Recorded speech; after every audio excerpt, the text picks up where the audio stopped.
Welcome to The Explainer. Today, we're diving into something, well, pretty uncomfortable. We're going to ask a question that's, frankly, pretty disturbing. What if one of the most notorious domestic terrorists of the 20th century was actually right about our future? Specifically, our digital future. Just read this for a second. Doesn't that hit a little close to home?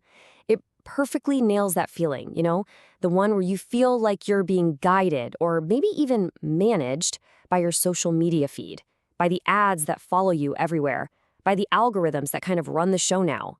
And here's the kicker. The source is just shocking, and it begs this absolutely critical question.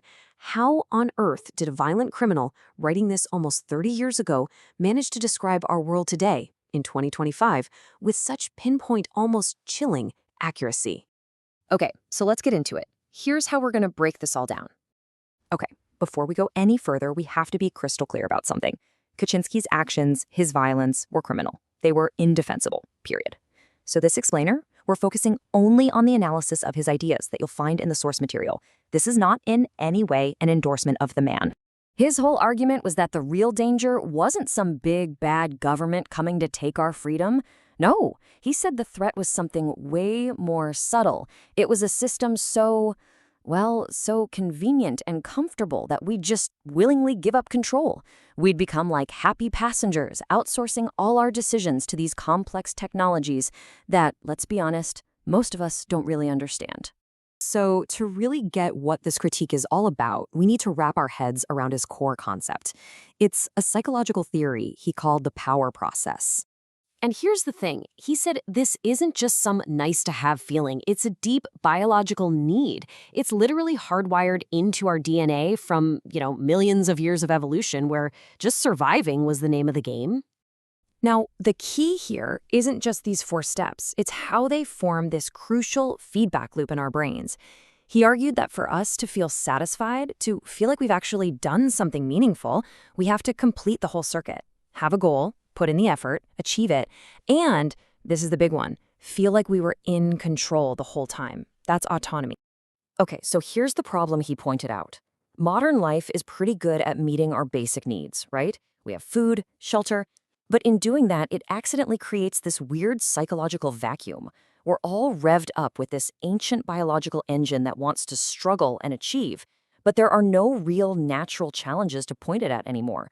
The survive the winter goals are gone. And to fill that empty space, he said we invent what he called surrogate activities. Think of them as artificial goals. We chase them not because we need to, but just to have something to chase. It's our brain's way of trying to get that satisfying power process loop to complete, even if the goal itself is totally meaningless for our survival. And this is where it gets really fascinating. Back in 1995, his examples were things like, stamp collecting or being a huge sports fan. Kind of quaint, right? But fast forward to today, and technology has basically taken this idea and put it on steroids. It's industrialized surrogate activities, creating these perfectly engineered digital goals. Social media likes, Duolingo streaks, video game achievements that are designed from the ground up to hijack our brain's reward system. So let's dig into that a little deeper. How does this whole theory play out in the actual design of the digital world we all live in? This chart just lays it out so perfectly. We've become obsessed with frictionless design. Everything is about making life easier. But think about what that actually does. It systematically pulls the effort and autonomy right out of that power process we talked about. Reading a map requires skill. Following GPS, not so much. We're not active participants anymore. We're just passive users following the prompts.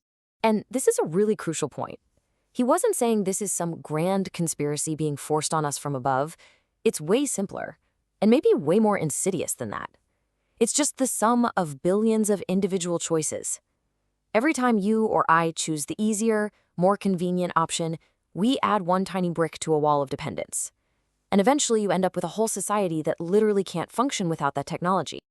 And this level of dependency leads to something the source material calls a black box society. It's another one of Kaczynski's predictions that seems to have come true. I mean, just think about it.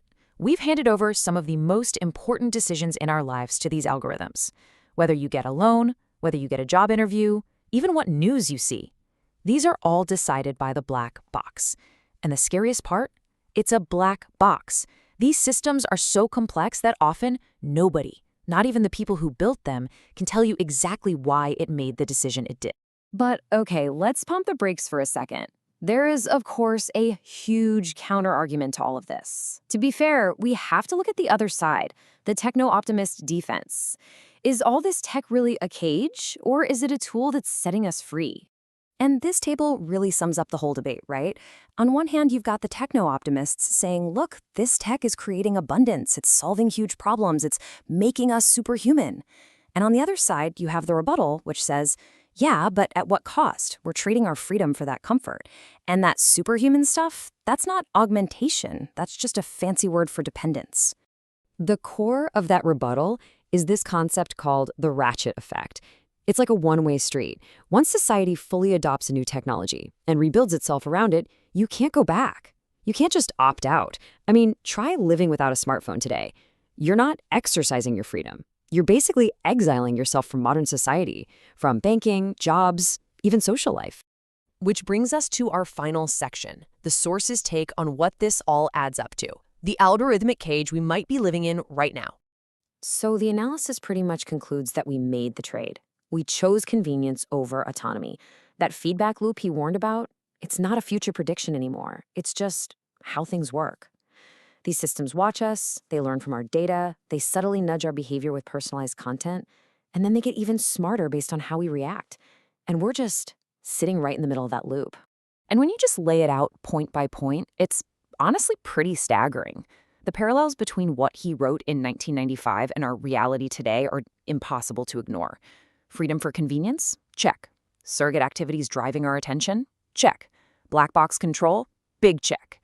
These aren't fringe ideas anymore. They're literally the pillars of our digital economy. This quote is such a powerful way to put it. The cage isn't made of steel bars. It's made of comfort. It's made of one-click ordering and endless scrolling and personalized recommendations. It's a very, very comfortable cage. So what's the big takeaway here? Look, the source material doesn't give us any easy solutions here. It just leaves us with this one final, really provocative question. The system is definitely convenient, but in the race to make everything easy, have we completely forgotten the value of what we gave up to get it? Have we forgotten the value of effort, of autonomy, of a good old-fashioned, meaningful struggle?